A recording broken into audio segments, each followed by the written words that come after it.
नमस्कार दर्शकों, पंडित ज्योतिष चैनल में आप सभी का हार्दिक स्वागत है। आज मैं आपको माघ पूर्णिमा की 2 व्रत कथाएं सुनाने जा रहा हूं। वीडियो पूरा अंत तक देखिए एवं वीडियो देखने से पहले आप हमारे चैनल को सब्सक्राइब कीजिए, वीडियो लाइक कीजिए।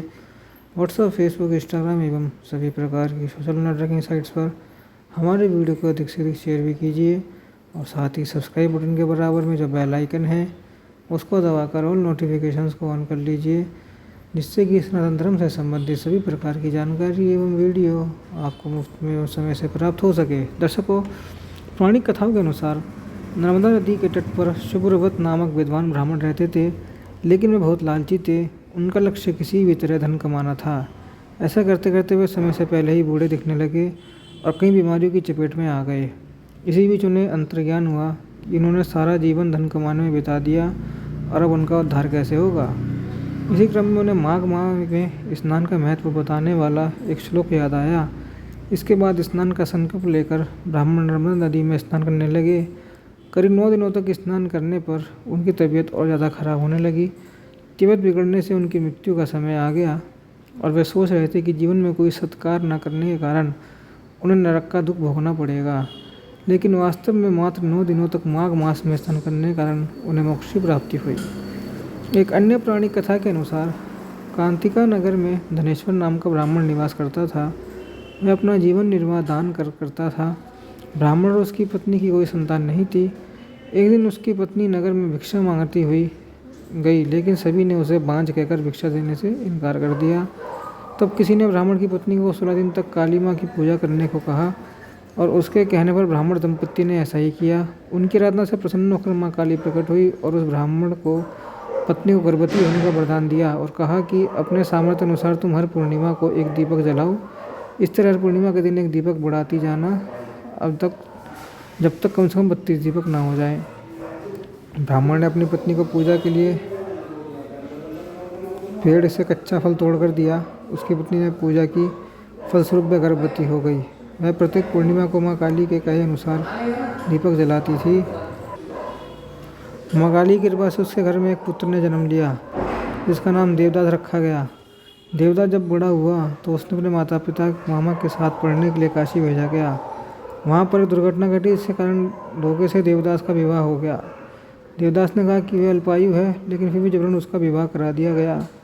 कुछ समय बाद देवदास के प्राण लेने आए, लेकिन ब्राह्मण दंपत्ति ने पूर्णिमा का व्रत रखा था। इसलिए काल से कुछ नहीं बिगाड़ पाया। तो इसे कहा जाता है कि पूर्णिमा के दिन व्रत करने से सभी संकटों से मुक्ति मिलती है, मनोकामनाएं पूरी होती हैं। अब कथा पूरी विस्तार पूर्वक किस प्रकार है। एक नगर में धनेश्वर नाम के ब्राह्मण रहता था। उसकी पत्नी का नाम रूपवती था, जो बहुत ही पतिव्रता और सर्वगुण संपन्न थी, लेकिन उन्हें कोई संतान नहीं थी। इसलिए वो दोनों बहुत चिंतित रहते थे। एक बार उस नगर में एक महात्मा आए। उन्होंने उस नगर के सभी घर से दान लिया, लेकिन धनेश्वर की पत्नी जब भी उन्हें दान देने जाती तो वो उसे लेने से मना कर देते थे। एक दिन धनेश्वर महात्मा के पास गया। उसने पूछा कि हे महात्मन, आप नगर में सभी लोगों से दान लेते हैं, लेकिन मेरे घर से नहीं लेते। हमसे अगर कोई भूल हुई हो तो हम ब्राह्मण दंपत्ति हमें क्षमा याचना करते हैं।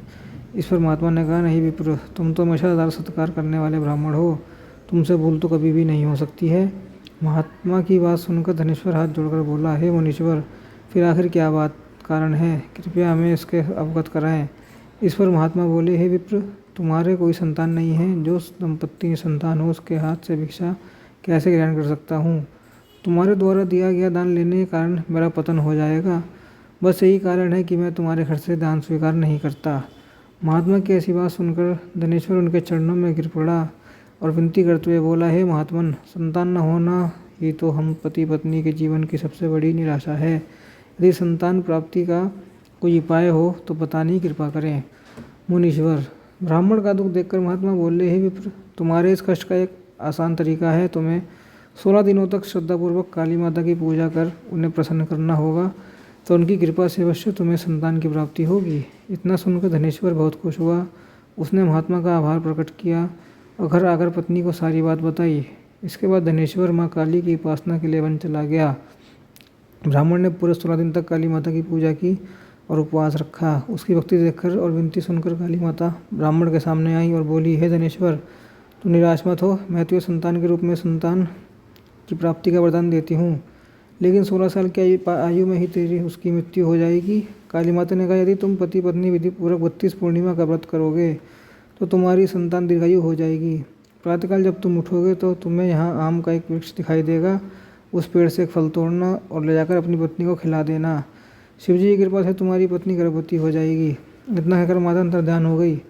प्रातःकाल जब धनेश्वर उठा तो उसे आम का वृक्ष दिखा, जिस पर बहुत ही सुंदर फल लगे थे। वो काली माँ के कहे अनुसार फल तोड़ने के लिए वृक्ष पर चढ़ने लगा।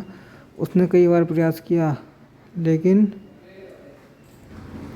फल तोड़ने में असफल रहा।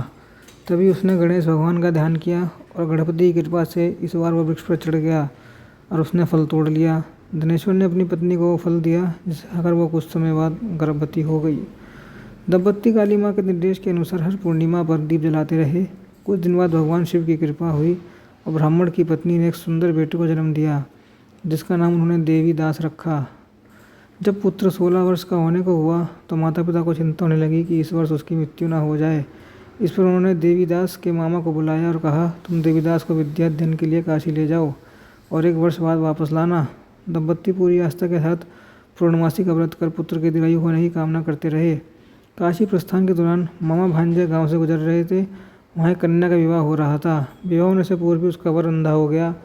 तभी वर के पिता ने देवीदास को देखा और मामा से कहा, तुम अपना भांजा कुछ समय के लिए हमारे पास दे दो, विवाह संपन्न हो जाए उसके बाद ले जाना।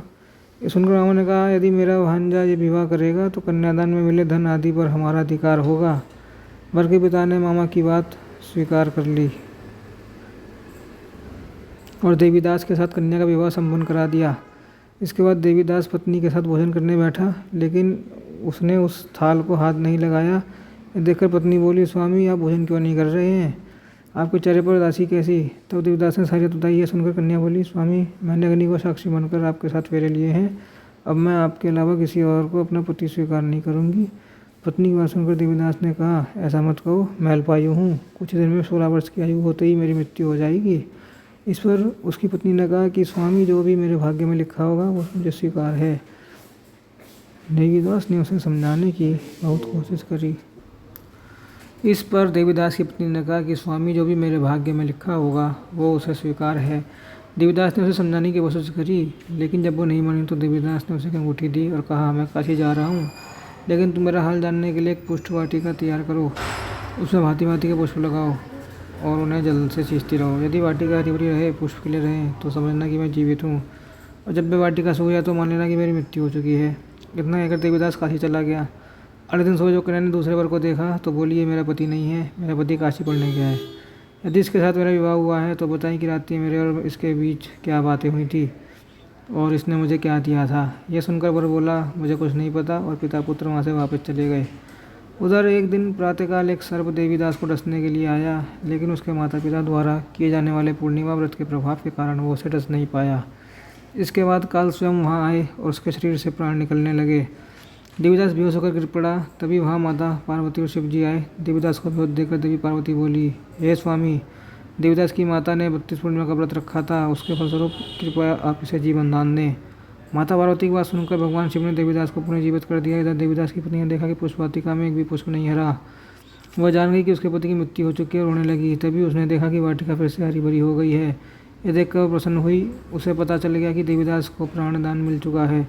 जैसे ही देवीदास 16 वर्ष का हुआ, मामा भांजा काशी से वापस चल पड़े। रास्ते में जब वो कन्या घर गए तो उसने देवीदास को पहचान लिया। प्रसन्न हुई। धनेश्वर और उसकी पत्नी भी पुत्र को जीवित पाकर हर्ष से भर गए। इस प्रकार माघ पूर्णिमा की ये 2 व्रत कथाएं संपूर्ण हुई। बोलो सत्यनारायण भगवान की जय। ओम नमो नारायणाय, ओम नमो भगवते वासुदेवाय।